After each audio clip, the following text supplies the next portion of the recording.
കരുണ ഈശോയിൽ ഏറെ പ്രിയപ്പെട്ട ബഹുമാനപ്പെട്ട വികാരിയച്ച, സിസ്റ്റർമാരെ, മാതാപിതാക്കളെ, സഹോദരി സഹോദരന്മാരെ, കുഞ്ഞുങ്ങളെ, വിശുദ്ധ ഗീവർഗീസ് സഹദായുടെ തിരുനാളിന്റെ മംഗളങ്ങൾ നിങ്ങൾക്ക് എല്ലാവർക്കും സ്നേഹത്തോടെ നേരുന്നു. വിശുദ്ധന്റെ മാധ്യസ്ഥം വഴി നമ്മുടെ ഇടവകയെയും ഈ ഇടവകയിലെ എല്ലാ കുടുംബങ്ങളെയും നമ്മളുടെ എല്ലാ കുടുംബാംഗങ്ങളെയും ദൈവം സമൃദ്ധമായി അനുഗ്രഹിക്കട്ടെ എന്നും സംരക്ഷിക്കട്ടെ എന്നും നമ്മളുടെ പ്രാർത്ഥനകളെയും നിയോഗങ്ങളെയും ഫലപൂരിതമാകട്ടെ എന്നും പ്രാർത്ഥിക്കുകയും ആശംസിക്കുകയും ചെയ്യുന്നു. നമ്മളുടെ ഈ കട്ടിപ്പാറ ഇടവകയ്ക്ക് തികച്ചും അഭിമാനിക്കാനും സന്തോഷിക്കാനുള്ള വകയുണ്ട്. കാരണം നമ്മളുടെ റൂബി ജൂബിലി ആഘോഷിക്കുന്ന ഈ വേളയിൽ തന്നെ നമ്മളുടെ ഇടവകയ്ക്കും പ്ലാറ്റിനം ജൂബിലിയുടെ നിറവിലേക്ക് പ്രവേശിക്കാനായി സാധിച്ചല്ലോ. ഇന്ന് റൂബി ജൂബിലി ആഘോഷത്തിലേക്ക് പ്രവേശിക്കുന്ന നമ്മളുടെ താമരശ്ശേരി രൂപതയ്ക്ക് വേണ്ടിയും അഭിവന്യ റബി ജൂസ് പിതാവിന് വേണ്ടി നമുക്ക് പ്രത്യേകമായി പ്രാർത്ഥിക്കാം. ഈ ദിവസങ്ങളിലൊക്കെ നമ്മളുടെ രാജ്യം വലിയ പ്രതിസന്ധിയിലൂടെ കടന്നു പോവുകയാണല്ലോ. ഈ കഴിഞ്ഞ ദിവസങ്ങളിലൊക്കെ ധാരാളം ശ്രദ്ധിക്കപ്പെട്ട ഒരു വാർത്തയാണ് 2 പട്ടാളക്കാരുടെ ജീവിത സാക്ഷികൾ. അതിൽ ഒരാൾ കഴിഞ്ഞ ബുധനാഴ്ചയും രണ്ടാമത്തെയാൾ വ്യാഴാഴ്ചയും വിവാഹ ജീവിതത്തിലേക്ക് പ്രവേശിച്ച വ്യക്തികളാണ്. ത്യാഗിയാണെന്ന് പറയുന്ന ബീഹാറിലെ സംസ്ഥാനക്കാരനായ ഒരു പട്ടാളക്കാരനും മോഹിത് എന്നറിയപ്പെടുന്ന മധ്യപ്രദേശിൽ നിന്നുള്ള മറ്റൊരു പട്ടാളക്കാരൻ. ഇവര് രണ്ടുപേരും വിവാഹത്തിന്റെ പിറ്റേന്നാണ് ഇന്ത്യൻ സേനയിലേക്ക് മടങ്ങാനുള്ള നിർദ്ദേശം ലഭിച്ചവരാണ്. വിവാഹത്തിന്റെ പിറ്റേ ദിവസമാണ് ഓർക്കണം. പക്ഷേ രണ്ടുപേർക്കും അവരുടെ കുടുംബാംഗങ്ങൾക്കും യാതൊരു സംശയവുമില്ലായിരുന്നു. രണ്ടുപേരും കൺട്രി ഫസ്റ്റ്, രാജ്യം ആണ് ഒന്നാമതെന്ന് പറഞ്ഞുകൊണ്ട് കുടുംബത്തെക്കാൾ ഉപരി രാജ്യത്തിന് പ്രാധാന്യം കൊടുത്തുകൊണ്ട് വിവാഹ ആഘോഷങ്ങളിൽ നിന്ന് യുദ്ധമുഖത്തേക്ക് മടങ്ങിയവരാണ്. വിശുദ്ധ ഗീവർഗീസ് സഹദാ നമുക്ക് നൽകുന്ന ജീവിത മാതൃക ഇത് തന്നെയാണ്. യേശുവും യേശുവിന്റെ രാജ്യവും ഒന്നാമത്. ഇന്നത്തെ തുർക്കി രാജ്യത്തിൽ ഉൾപ്പെടുന്ന കപ്പദോച്ച എന്ന് പറയുന്ന സ്ഥലത്ത് ജനിച്ച് അന്ന് ആ പ്രദേശവും പാലസ്തീൻ റോമയൊക്കെ ഉൾപ്പെടുന്ന പ്രദേശങ്ങളെല്ലാം റോമൻ ഭരണത്തിന്റെ കീഴിലായിരുന്നു. ഈ റോമൻ സാമ്രാജ്യത്തിലെ അധികാരം പേറുന്ന ഒരു പട്ടാള തലവനായിരുന്നു വിശുദ്ധ ഗീവർഗീസ്. അദ്ദേഹത്തിന്റെ പേര് ഗ്രീക്ക് ഭാഷയിൽ ഗെയർഗോസ് എന്നാണ്. ഈ ഗെയർഗോസ് എന്ന പേര് വരുന്നത് ഗേയോസ്, ഇയർഗോ എന്നീ 2 ഗ്രീക്ക് പദങ്ങളിൽ നിന്നാണ്. ഗേയോസ് എന്ന് പറയുന്ന പദം നമുക്ക് പരിചിതമാണ്. അതിൽ നിന്നാണ് നമ്മുടെ കുഞ്ഞുങ്ങളൊക്കെ പഠിക്കുന്ന ജിയോഗ്രഫി എന്ന് പറയുന്ന ആ വാക്കൊക്കെ വരുന്നത്. ഗേയോസ് എന്ന് പറഞ്ഞാൽ ഭൂമി എന്നാണ് അർത്ഥം. ഇയർഗോ എന്ന് പറഞ്ഞാൽ ജോലി ചെയ്യുക, അധ്വാനിക്കുക എന്നൊക്കെയാണ്. ഗെയർഗോസ്, ഗീവർഗീസ് എന്ന് പറഞ്ഞാൽ അതിന്റെ അർത്ഥം ഭൂമിയിൽ അധ്വാനിക്കുന്നവർ എന്നാണ്. എന്താണ് ഭൂമി? ഗീവർഗീസിനെ സംബന്ധിച്ച് അദ്ദേഹത്തിന്റെ ഭൂമി അദ്ദേഹത്തിന്റെ ശരീരം, അദ്ദേഹത്തിന്റെ മാംസമായിരുന്നു. അദ്ദേഹം സ്വന്തം മാംസത്തിൽ, സ്വന്തം ശരീരത്തിൽ ദൈവത്തിന് വേണ്ടി അധ്വാനിച്ചു.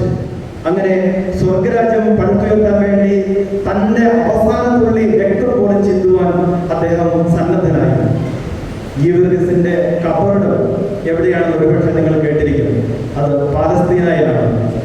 ടെല്ലവീവ് എയർപോർട്ടിന് സമീപത്തുള്ള ലോദ് എന്ന് പറയുന്ന ഒരു ചെറിയൊരു ഗ്രാമമുണ്ട്.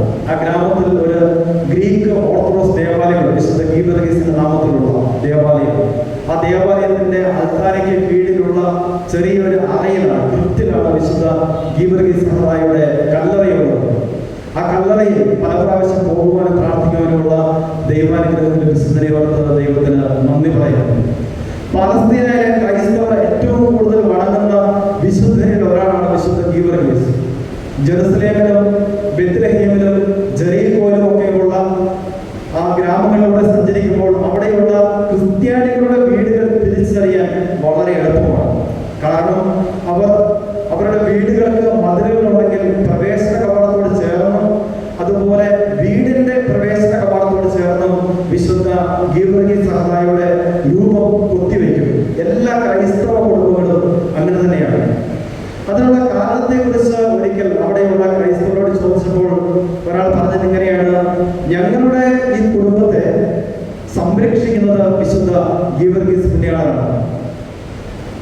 നമുക്ക് മനസ്സിലാക്കാൻ സാധിക്കാത്ത രീതിയിലുള്ള പ്രതികൂല സാഹചര്യങ്ങളിലൂടെയും പ്രത്യേകിച്ച് മതപീഡനങ്ങളിലൂടെയും കടന്നു പോകുന്ന ക്രൈസ്തവരാണ് പാലസ്തീനായാലും മിഡിൽ ഈസ്റ്റിലുമുള്ളത്. പക്ഷേ അവരെല്ലാം രക്തസാക്ഷിത്വത്തിന്റെയും ക്രൈസ്തവ വിശ്വാസത്തിന്റെ വളർച്ചയ്ക്ക് വേണ്ടി വേദനയെടുക്കുന്നതിനെയും അർത്ഥം മനസ്സിലാക്കിക്കൊണ്ട് ജീവിക്കുന്നവരാണ്. അവർക്ക് അവരുടെ ജീവിതത്തിൽ സംരക്ഷണമായി വിശുദ്ധ ഗീവർഗീസിന്റെ മാധ്യസ്ഥമുണ്ട്. നമുക്കും നമ്മളുടെ ജീവിതത്തിലെ അനുഭവവും മറ്റൊന്നുമായിരിക്കില്ല. ഞാൻ ഓർക്കുന്നു, ചെറുപ്പത്തിൽ വീട്ടിൽ കുറെ കോഴികളുണ്ടായിരുന്നു. ഈ കോഴികൾക്ക് അന്ന് വസന്ത എന്ന് പറയുന്ന ഒരു രോഗം വല്ലാതെ ബാധിച്ചു. മൃഗാശുപത്രിയിൽ ചെന്ന് അതിനുവേണ്ടിയുള്ള മരുന്ന് കൊടുത്തിട്ടൊന്നും ഈ രോഗം മാറുന്നില്ല. ഒരു ദിവസം തന്നെ 10-15 കോഴികൾ ചത്തു വീഴുകയാണ്. ബാക്കിയുള്ളവ ഇങ്ങനെ ആടി തൂങ്ങി ഇങ്ങനെ നിൽക്കുകയാണ്. അപ്പോൾ അമ്മച്ചി പറഞ്ഞു, നമുക്ക് ഇടവകയിൽ ഗീവർഗീസ് പുണ്യാളന്റെ പേരുള്ള ഇടവകയാണ് ഞങ്ങളുടേത്, ഗീവർഗീസ് പുണ്യാളിന് നേർച്ച നേരാം. അങ്ങനെ അപ്പച്ചനും അമ്മച്ചിയും കൂടി തിരുഹൃദയ രൂപത്തിന് മുമ്പിൽ മുട്ടുകുത്തി കൈവിരിച്ച് പിടിച്ചുകൊണ്ട് ഗീവർഗീസ് പുണ്യാളിന് നേർച്ച നേർന്നു. ഈ വസന്ത മാറ്റി തരികയാണെങ്കിൽ അടുത്ത തിരുനാൾ ദിവസം വീട്ടിലെ ഏറ്റവും വലിയ പൂക്കോഴിയെ തന്നുകൊള്ളാം. അന്ന് ഉച്ച കഴിഞ്ഞ് മുതൽ ഇങ്ങനെ വാടി തൂങ്ങി നിന്നിരുന്ന കോഴികളെല്ലാം വളരെ ഉന്മേഷത്തോടുകൂടി ആ വസന്ത പ്രദേശത്തെ വന്നിട്ടില്ല എന്നുള്ള പ്രതീതിയിൽ വീണ്ടും ഉഷാറായി നടക്കാൻ വേണ്ടി തുടങ്ങി. കുഞ്ഞുനാളിൽ ഇങ്ങനെയുള്ള ചില കാര്യങ്ങൾ കണ്ടുകൊണ്ട് വന്നതുകൊണ്ടായിരിക്കാം വിശുദ്ധ ഗീവർഗീസ് സഹ എൻ്റെ ജീവിതത്തിലേക്കും വളരെയധികം പ്രാർത്ഥന മാധ്യസ്ഥ സഹായങ്ങൾ നൽകിയിട്ടുണ്ട്. നിങ്ങളുടെയും അനുഭവം വ്യത്യസ്തമാണ് എന്ന് ഞാൻ കരുതുന്നില്ല. നമുക്ക് ഈ ഇടവകയുടെ നാമത്തിൽ ഗീവർഗീസ് പുണ്യാളന് നന്ദി പറയാം. കാരണം നമ്മൾ ഈ ഇടവകയെ വിശ്വാസത്തിന്റെ ആഴങ്ങളിലൂടെ കൈപിടിച്ച് നടത്തുന്നത്, പ്രത്യേകിച്ച് നമ്മളുടെ പ്രതിസന്ധികളെ നമുക്ക് താങ്ങാകുന്നത് വിശുദ്ധ ഗീവർഗീസ് സഹയുടെ മാധ്യസ്ഥമാണ്. 2024 ഡിസംബർ മുതൽ 2025 ഡിസംബർ മാസം വരെ കത്തോലിക്ക തിരുസഭ പ്രത്യാശയുടെ തീർത്ഥാടകർ എന്നുള്ള ഒരു ചിന്തയാണ് ധ്യാനിക്കുന്നത്. ഫ്രാൻസിസ് മാർപ്പാപ്പ തന്റെ മരണത്തിന് മുമ്പ് ഒരുപക്ഷെ കത്തോലിക്ക സഭയ്ക്ക് ഈ മഹാജൂബിലി വർഷം നൽകിയ ഏറ്റവും മനോഹരമായ ചിന്തയും അതാണ്. നാം എല്ലാവരും, ക്രൈസ്തവരായ നാം എല്ലാവരും പ്രത്യാശയുടെ തീർത്ഥാടകരാണ്. ഇത് തിരുവചനത്തിൽ നിന്ന് വരുന്ന ചിന്തയാണ്.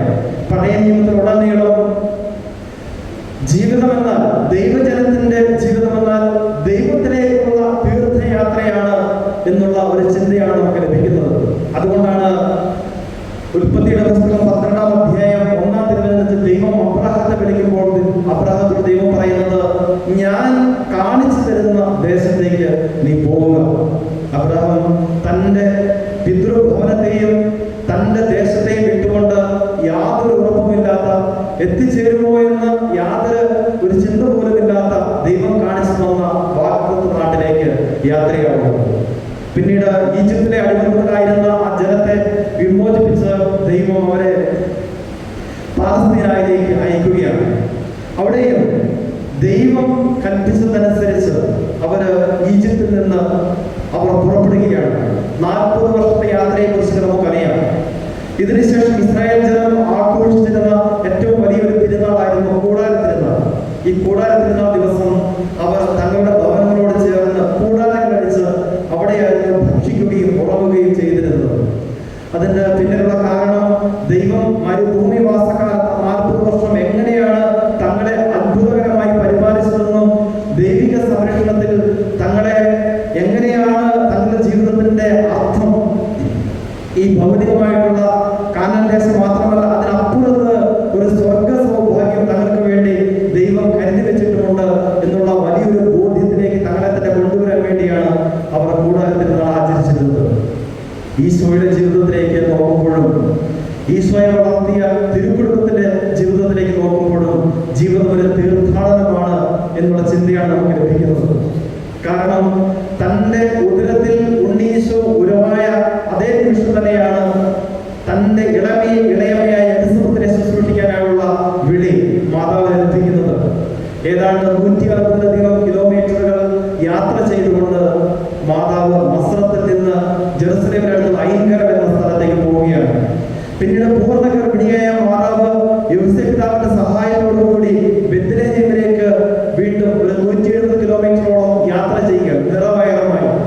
പിന്നെ കൈക്കുഞ്ഞിനെയും എടുത്തുകൊണ്ട് ഈജിപ്തിലേക്ക് ഏതാണ്ട് 350 കിലോമീറ്ററോളം ദൂരമുള്ള മരുഭൂമിയിൽ കൂടെയുള്ള കഠിനമായ കാലാവസ്ഥയുള്ള സ്ഥലത്തിലൂടെ തിരുക്കുടുംബം യാത്ര ചെയ്യുകയാണ്. വീണ്ടും അവിടെ നിന്ന് പാലസ്തീനയിലേക്ക് തിരിച്ചു വരികയാണ്. ഇതെല്ലാം തിരുക്കുടുംബത്തിന്റെ ഈ ജീവിതം മുഴുവൻ കാണിച്ചു തരുന്നത് നമ്മുടെ ക്രൈസ്തവ ജീവിതം ഒരു തീർത്ഥാടനമാണ് എന്നുള്ള ചിന്തയാണ്. വിശുദ്ധ ഗീവർഗീസ് കപ്പുദേശയിൽ ജനിച്ച് അവിടെ നിന്ന് ആയിരക്കണക്കിന് കിലോമീറ്ററുകൾ യാത്ര ചെയ്തുകൊണ്ടാണ് അദ്ദേഹം പാലസ്തീനയിൽ വന്നത്. അങ്ങനെ പാലസ്തീനയിൽ വരാനുള്ള കാരണം റോമൻ ചക്രവർത്തി അനുസരിക്കുക എന്നതിനേക്കാൾ ഉപരിയായിട്ട് തന്റെ സഹോദരന്മാരായ ക്രൈസ്തവരെ സഹായിക്കണം എന്നുള്ള ലക്ഷ്യമായിരുന്നു. പ്രത്യാശയുടെ ഒരു തീർത്ഥാടനം നടത്തിയ വ്യക്തിയായിരുന്നു വിശുദ്ധ ഗീവർഗീസ്. നമ്മളുടെ ജീവിതത്തിൽ യഥാർത്ഥ ക്രൈസ്തവ ജീവിതം നയിക്കണമെങ്കിൽ നാം ഇങ്ങനെ തീർത്ഥാടകരാണ് എന്നുള്ള ഒരു ബോധ്യത്തിലേക്ക് നാം കടന്നു വരേണ്ടതായിട്ടുണ്ട്. ഞങ്ങളൊരു പക്ഷേ അജ്ന ജോർജ് എന്ന് പറയുന്ന നമ്മുടെ എറണാകുളത്ത് എടപ്പള്ളിയിൽ ജീവിച്ച് ഏതാനും വർഷങ്ങൾക്ക് മുമ്പ് മരിച്ച ഒരു ചെറുപ്പക്കാരി പെൺകുട്ടിയെ കുറിച്ച് കേട്ടിട്ടുണ്ടാവും. ഇനി അവളെ കുറിച്ച് അധികം അറിയില്ലെങ്കിൽ നിങ്ങൾ ഫോണിലൊക്കെ യൂട്യൂബൊക്കെ തുറന്ന് അജ്ന ജോർജ് എന്ന് ടൈപ്പ് ചെയ്താൽ അവിടെ അവളെ കുറിച്ചുള്ള ധാരാളം വീഡിയോയും അതുപോലെ ലേഖനങ്ങളും ഒക്കെ നമുക്ക് ലഭിക്കും. ഈ പെൺകുട്ടി അവളുടെ താടിയെല്ലിന് അർബുദം ബാധിച്ച ക്യാൻസർ ബാധിച്ച ഒരു പെൺകുട്ടിയായിരുന്നു. കോവിഡിന്റെ സമയത്താണ് ഈ രോഗത്തിന്റെ കഠിന പീഡകളിലൂടെയൊക്കെ അവൾ കടന്നുപോയത്. താടിയെല്ല് മുറിച്ചു കളയേണ്ടതായിട്ട് വന്നു. പിന്നീട് തുടയിൽ നിന്ന് മാംസമെടുത്താണ് ഈ താടിയെല്ലിന്റെ ഭാഗത്ത് വെച്ച് പിടിപ്പിച്ച് മുഖത്തിന് ഒരു ഷേപ്പൊക്കെ ഉണ്ടാക്കാനായിട്ട് ഡോക്ടർമാർ ശ്രദ്ധിച്ചത്. ഇങ്ങനെ ഈ രോഗത്തിന്റെ പാടുപീടുകൾ മൂലം അവളുടെ മുഖം മുഴുവൻ വലിയൊരു മാംസ കഷ്ണം പോലെയായി മാറി. മുഖത്തിന്റെ ഷേപ്പ് മുഴുവൻ നഷ്ടപ്പെട്ടു. മൂക്കിന്റെയും വായുടെയും സ്ഥാനത്ത് ഒരു ദ്വാരം മാത്രമായിട്ട് മാറി. പക്ഷേ തന്റെ ഈ രോഗാവസ്ഥയിലും അവർ ഒറ്റ കാര്യത്തിന് വേണ്ടി മാത്രമേ വാശി പിടിച്ചുള്ളൂ. ഒരു ദിവസം പോലും വിശുദ്ധ കുർബാന മുടങ്ങരുത്, ഈശോയെ സ്വീകരിക്കണം. കോവിഡ് കാലത്ത് നമുക്കറിയാം, നമുക്ക് വീടിന്റെ മുറ്റത്ത് നിന്ന് റോഡിലേക്ക് ഇറങ്ങാൻ പോലും അനുവാദമില്ലായിരുന്ന ആ ഒരു കാലയളവിലും ഇവൾ ഡോക്ടറെ കാണാൻ ആശുപത്രിയിൽ പോകണമെന്നൊക്കെയുള്ള കാരണമൊക്കെ വെച്ചുകൊണ്ട് തന്റെ അടുത്തുള്ള ഇടവക ദേവാലയത്തിലേക്ക് അടുത്തുള്ള ആശ്രമത്തിലേക്ക് പോയി ഒരു ദിവസം പോലും മുടങ്ങാതെ വിശുദ്ധ കുർബാനയിൽ പങ്കെടുക്കാനും ഈശോയെ സ്വീകരിക്കുവാനും ശ്രദ്ധിച്ചിരുന്നു. ഇങ്ങനെ ഇവൾ മുറിവേറ്റ കാലും ഇങ്ങനെ വലിയൊരു ഗോളം പോലെയുള്ള മുഖമൊക്കെ കൊണ്ട് കുർബാനയിൽ പങ്കെടുക്കുമ്പോൾ നിൽക്കുമ്പോൾ വലിയ വേദനയാണ്. നെരുപിരി കൊണ്ടുകൊണ്ട് അവൾ കുർബാനയിൽ പങ്കെടുക്കുമ്പോൾ വികാരിച്ചനും കപ്പിയാരും പിന്നെ ഇവളും ഇവിടെ കൊണ്ടുവന്ന പപ്പയും മാത്രമേ ഉള്ളൂ. കപ്പിയാരിയായിട്ട് നിങ്ങളുടെ അടുത്തൊന്ന് പറയുകയാണ്, മോളെ നിനക്ക് വയ്യല്ലോ, ഇരുന്നു കൊണ്ട് കുർബാനയിൽ പങ്കെടുക്കാമല്ലോ. അപ്പോൾ അദ്ദേഹത്തെ നോക്കി അല്പം ബാക്കിയുള്ള ചൊടിയിൽ ഒരു പുഞ്ചിരി വരുത്തിക്കൊണ്ട് അവൾ പറഞ്ഞു, എന്റെ ഈശോ എനിക്ക് വേണ്ടി കുരിശിൽ അവസാനത്തുള്ളി രക്തവും തന്ന് മരിച്ച് എന്നെ സ്നേഹിച്ചു. ആ ഈശോയ്ക്ക് തിരിച്ചു കൊടുക്കാനായി എന്റെ ഭാഗത്തു നിന്ന് കുറച്ചെങ്കിലും ത്യാഗം വേണ്ടേ. അതുകൊണ്ട് എന്റെ കുർബാനയായിട്ട് എന്റെ ഈ ത്യാഗത്തെ ഞാൻ ഈശോയ്ക്ക് സമർപ്പിക്കുന്നു. തന്റെ ജീവിതത്തെ ദൈവത്തിലേക്കുള്ള തീർത്ഥാടനമായി തിരിച്ചറിയാൻ ആ പെൺകുട്ടിക്ക് സാധിച്ചതുകൊണ്ട് ഒരിക്കൽ പോലും തന്റെ രോഗത്തെക്കുറിച്ചോ തൊട്ടു മുന്നിൽ നിൽക്കുന്ന മരണത്തെക്കുറിച്ചോ അവൾ പരാതി പറഞ്ഞില്ല. അതുകൊണ്ട് തന്നെ അവരുടെ കൂടെ പഠിച്ചവർക്കും അവരുടെ കൂട്ടുകാർക്കും അവളെ പരിചയമുള്ളവർക്കും അവൾ വലിയൊരു മാതൃകയായിട്ട് നിലനിൽക്കുകയാണ്. ഈ പെൺകുട്ടി അവരുടെ ജീവിതത്തെ സ്വർഗത്തിന് വേണ്ടിയുള്ളതാണ് തങ്ങളുടെ ജീവിതമെന്ന് പഠിപ്പിച്ചു കൊടുത്തു.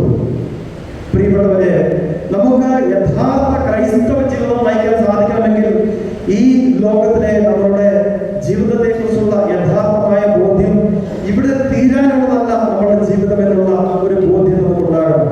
ഇന്നത്തെ സുവിശേഷത്തിൽ ഈശോ വെള്ളത്തിന് മീതെ കൂടി നടക്കുന്നതാണ് വിശുദ്ധ മത്തായിയുടെ സുവിശേഷം 16-ാം അധ്യായത്തിൽ നിന്ന് നാം വായിച്ചു കേട്ടത്. ഇവിടെ ശിഷ്യന്മാരുടെ പ്രത്യേകത ഈശോയെ അടുത്ത് അനുഭവിച്ചറിയുകയും ഈശോയുടെ ശക്തിയിൽ വിശ്വസിക്കുവാനും ഒക്കെ അവർക്ക് സാധിക്കുന്നുണ്ട്. ഈശോ ഇങ്ങനെ വെള്ളത്തിന് മീതെ നടന്നു വരുമ്പോൾ അവർ ഒരു നിമിഷം സംശയിക്കുന്നുണ്ട്. പക്ഷേ ഇത് ഞാനാണ്, ഭയപ്പെടേണ്ട എന്ന് പറയുന്ന നിമിഷത്തിൽ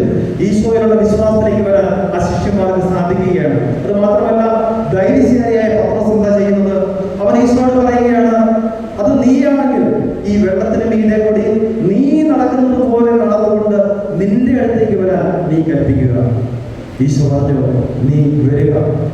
പത്രോസ് വഞ്ചിയിൽ നിന്ന് പുറത്തിറങ്ങി വെള്ളത്തിൽ നമ്മുടെ മുറ്റത്തിറങ്ങി നടക്കുന്നത് പോലെ പത്രോസിന് ഇറങ്ങി നടക്കാൻ വേണ്ടി സാധിച്ചു. അവൻ നടന്നു.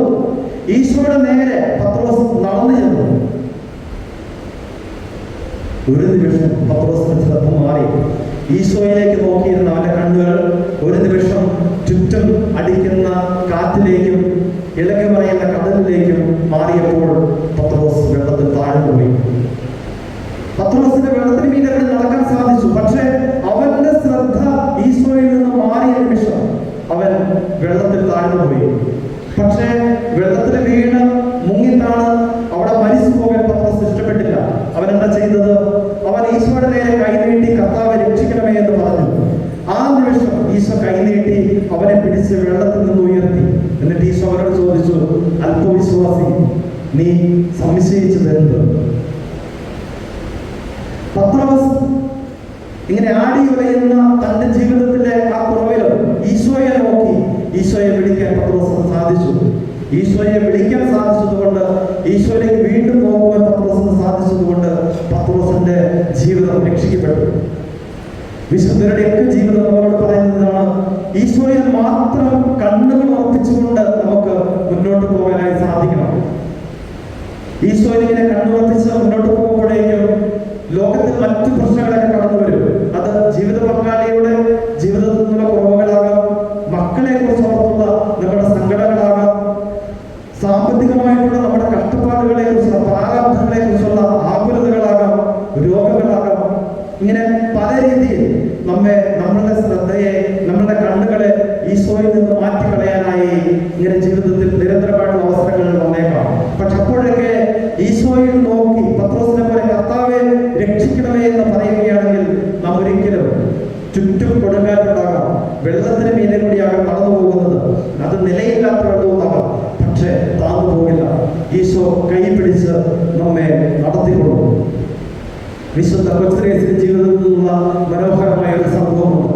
കൊച്ചുത്രേസ്യ ജീവിതത്തിന്റെ അവസാനമൊക്കെ ആയപ്പോഴേക്കും തീരെ വയ്യാതെ കട്ടിലിൽ ഇങ്ങനെ പരിപൂർണമായി കിടപ്പിലായ ഒരു കാലഘട്ടം ഉണ്ടായിരുന്നു.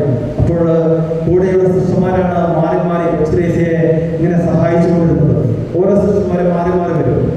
ഒരു സിസ്റ്റർ ഒരു ദിവസം രാവിലെ കൊച്ചുത്രേസ്യയെ ഉണർത്തി നിശാവസ്ത്രമൊക്കെ മാറ്റി ദേഹം ശുദ്ധമാക്കി വൃത്തിയാക്കി അതിനുശേഷം സന്യാസവസ്ത്രമൊക്കെ ധരിപ്പിച്ചു. തലയിൽ തലമുണ്ട് വെയിലൊക്കെ പിടിപ്പിച്ചു. ഒരു വെയിലും മാറിപ്പോകാതിരിക്കാൻ വേണ്ടി ഒരു പിന്നെടുത്ത് കുത്തി. അല്പം തിരക്കുണ്ടായിരുന്നു, അതുകൊണ്ട് തന്നെ പെട്ടെന്ന് ചെയ്തതുകൊണ്ട് ഈ പിന്ന് തൊലിയിലൂടെ കയറി ഇറങ്ങിപ്പോയി. കൊച്ചുത്രേസ്യയാണെന്ന് വേണ്ടിയതില്ല. അന്ന് വൈകുന്നേരം ഇതേ ശിശു തന്നെയാണ് തിരിച്ചു വന്ന് കൊച്ചുത്രേസ്യ ഉറങ്ങാൻ സഹായിക്കാൻ വേണ്ടി വന്നത്. അങ്ങനെ തിരുവസ്ത്രം, സന്യാസവസ്ത്രം മാറ്റി ദിശാവസ്ത്രം ധരിപ്പിച്ചു. വെയില് ഇളക്കി മാറ്റാനായി നോക്കുമ്പോൾ വെയിൽ വരുന്നില്ല, ഇങ്ങനെ ഒട്ടിപ്പിടിച്ചിരിക്കുകയാണ്. ഒന്നുകൂടി ശ്രദ്ധിച്ച് നോക്കിയപ്പോഴേക്കും മനസ്സിലായി ഈ പിന്ന് തൊലിയുടെ മുകളിൽ കൂടി കടന്നു പോയിരിക്കുന്നു. അസിസ്റ്ററിന് വലിയ സങ്കടമായി. തന്റെ അശ്രദ്ധ കൊണ്ടാണല്ലോ കൊച്ചുത്രേസ്യയ്ക്ക് ഈ വേദനയൊക്കെ അനുഭവിക്കേണ്ടി വന്നത്. കണ്ണുനീരോടുകൂടി തന്നോട് ക്ഷമിക്കണമെന്ന് പറഞ്ഞ മാപ്പ് ചോദിച്ച് കൊച്ചുത്രേസ്യയോട് സംസാരിച്ചപ്പോൾ കൊച്ചുത്രേസ്യ ആ സിസ്റ്റർ നോക്കി പുഞ്ചിരിച്ചുകൊണ്ട് പറഞ്ഞു, സിസ്റ്റർ വിഷമിക്കണ്ട, ഒരാത്മാവിനെ രക്ഷിക്കുവാൻ വേണ്ടി ദൈവം ഇന്നെനിക്ക് ഒരു സഹനം തന്നതാണ്. അതിന് സിസ്റ്റർ ഒരു നിമിത്തമായി എന്ന് മാത്രമേ ഉള്ളൂ. ഒരു പുഞ്ചിരിയോടുകൂടി തന്റെ ജീവിതത്തിലേക്ക് കടന്നു പോകുന്ന സഹനങ്ങളെ സ്വീകരിക്കുവാൻ കൊച്ചുത്രേസ്യയ്ക്ക് സാധിച്ചു. പ്രിയപ്പെട്ടവരെ, ഈ ലോകത്തിൽ തീർത്ഥാടനം നടത്തുന്ന നമ്മെ സംബന്ധിച്ച് നമുക്കുണ്ടാകുന്ന വിഷമം അത് എവിടെ നിന്നാണ്, ആരിൽ നിന്നാണ് എന്ന് ചിന്തിക്കുന്നതിനേക്കാൾ ദൈവം അത് തന്നുവെന്നും ദൈവത്തിന് അതിനെക്കുറിച്ചൊരു പദ്ധതിയുണ്ട് എന്ന് ചിന്തിക്കുവാൻ തുടങ്ങുമ്പോഴാണ് ജീവിതത്തിലേക്ക് മനസ്സമാധാനവും സന്തോഷവും കടന്നു വരുന്നത്. ജീവിതത്തിൽ സംഭവിക്കുന്നതെല്ലാം ദൈവത്തിൽ നിന്ന് വരുന്നു. ദൈവം അതൊരു പ്രത്യേക ലക്ഷ്യത്തിന് വേണ്ടി തരുന്നു. ഈ ചിന്തയോടുകൂടി നമുക്ക് ജീവിക്കാൻ സാധിച്ചാൽ നമ്മുടെ ക്രൈസ്തവ ജീവിതം മനോഹരമാകും. തീർത്ഥാടനത്തെ കുറിച്ച് പറഞ്ഞുകൊണ്ടാണ് ആരംഭിച്ചത്. തീർത്ഥാടനത്തെ കുറിച്ച് പറഞ്ഞുകൊണ്ട് നമുക്ക് അവസാനിപ്പിക്കാം. ഒരു തീർത്ഥാടനത്തിന്റെ പ്രത്യേകത നമുക്കറിയാം, അത് മറ്റ് യാത്രകളിൽ നിന്ന് വ്യത്യസ്തമാണ്. തീർത്ഥാടനത്തിൽ നമ്മുടെ ലക്ഷ്യം അത് മലയാറ്റൂരാകാം, വേളാങ്കണ്ണിയാകാം, വിശുദ്ധ നാടാകാം, റോമാകാം. നമ്മ എവിടെ പോയാലും ഒരു ഒരു പ്രത്യേക ലക്ഷ്യത്തിന് വേണ്ടി ദൈവത്തോടൊപ്പം ത്യാഗം ചെയ്തുകൊണ്ടാണ് നാം തീർത്ഥാടനം നടത്തുന്നത്. യാത്ര തീർത്ഥാടനമാണെങ്കിൽ ദൈവം കൂടെ ഉണ്ടാകും. പ്രിയപ്പെട്ടവരെ, തീർത്ഥാടനം നടത്താനായി മലയാറ്റൂർ പോകണമെന്നില്ല. നിങ്ങൾ നിങ്ങളുടെ ഭവനത്തിൽ നിന്ന് രാവിലെ എഴുന്നേറ്റ് ഒരുങ്ങി ത്യാഗം സഹിച്ച് ഇന്ന് ഈ ഇടവക ദേവാലയത്തിലേക്ക് വന്നപ്പോൾ അത് നിങ്ങൾ നടത്തിയ തീർത്ഥാടനമാണ്. കാരണം നിങ്ങൾ ഈശോയെ അന്വേഷിച്ചുകൊണ്ട് ഈശോയിൽ നിന്ന് അനുഗ്രഹങ്ങൾ പ്രാപിക്കാനായി വിശുദ്ധ ഗീവർഗീസ് സഹതായിൽ നിന്ന് മാധ്യസ്ഥം തേടാൻ വേണ്ടിയാണ് ഇവിടെ വന്നിരിക്കുന്നത്. നിങ്ങൾ നിങ്ങളുടെ അടുക്കളയിലേക്ക് ഒരു ഗ്ലാസ് എടുത്തുകൊണ്ട് ഈശോയോട് പ്രാർത്ഥിച്ചുകൊണ്ട് പോയാൽ അത് തീർത്ഥാടനമായി മാറും. നിങ്ങൾ റബ്ബർ വെട്ടുന്ന കത്തിയും എടുത്തുകൊണ്ട് ഈശോയോട് പ്രാർത്ഥിച്ചുകൊണ്ട് റബ്ബർ മരത്തിനടുത്തേക്ക് ചെന്നാലും അത് തീർത്ഥാടനമായി മാറും. ഇങ്ങനെ എപ്പോഴും ഈശോയുടെ കൂടെ ആയിരുന്നുകൊണ്ട് പ്രാർത്ഥനയോടുകൂടി ജീവിതത്തിൽ ഓരോ നിമിഷവും ജീവിച്ചുകൊണ്ട് ജീവിതത്തെ തീർത്ഥാടനമാക്കി മാറ്റാം. വിശുദ്ധ ഗീവർഗീസ് സഹതായുടെ മാധ്യസ്ഥം അതിന് നമ്മെ സഹായിക്കട്ടെ. ഒരു നിമിഷം നമ്മുടെ കണ്ണുകൾ അടയ്ക്കാം. നമ്മുടെ പ്രാർത്ഥനകളെ ഒരിക്കൽ കൂടി ദൈവസന്നിധിയിലേക്ക് ഉയർത്താം. ഇന്ന് ഈ ദേവാലയത്തിലേക്ക് നാം കടന്നു വന്നപ്പോൾ നമ്മുടെ നിയോഗങ്ങളായി കൊണ്ടുവന്ന എല്ലാ പ്രാർത്ഥനകളെയും ഒരിക്കൽ കൂടി ദൈവസന്നിധിയിലേക്ക് നമ്മൾ സമർപ്പിച്ചു കൊടുക്കാം. പ്രാർത്ഥനകൾക്ക് ശേഷം ഒരു ശുശ്രൂഷയുടെ സമയത്ത് അപ്പവും വീഞ്ഞും സമർപ്പിക്കപ്പെടുമ്പോൾ നമ്മുടെ പ്രാർത്ഥനാ നിയോഗങ്ങളും നാം ഓരോരുത്തരും നമ്മുടെ കുടുംബങ്ങളും നമ്മുടെ ഇടവക സമൂഹവും ക്രിസ്തുവിലേക്ക് രൂപാന്തരപ്പെടട്ടെ. ഈശോയെ, അങ്ങയുടെ സന്നിധിയിലേക്ക് എന്നെ തന്നെ, എൻ്റെ കുടുംബത്തെ, എൻ്റെ ജീവിത പങ്കാളിയെ, എൻ്റെ മാതാപിതാക്കളെ, എൻ്റെ മക്കളെ, എൻ്റെ സഹോദരങ്ങളെ, എൻ്റെ ഇടവക സമൂഹത്തെ, എൻ്റെ ഈ രൂപതയെ സമർപ്പിച്ചു. ഈശോയെ സ്വീകരിക്കണമേ, രൂപാന്തരപ്പെടുത്തണമേ, അനുഗ്രഹിക്കണമേ. അങ്ങയുടെ ശക്തിയാലും രക്ഷയാലും നിറയ്ക്കണമേ. വിശുദ്ധ ഗീവർഗീസ് പുണ്യവാനെ ഞങ്ങൾക്ക് വേണ്ടി പ്രാർത്ഥിക്കണമേ. ആമേൻ.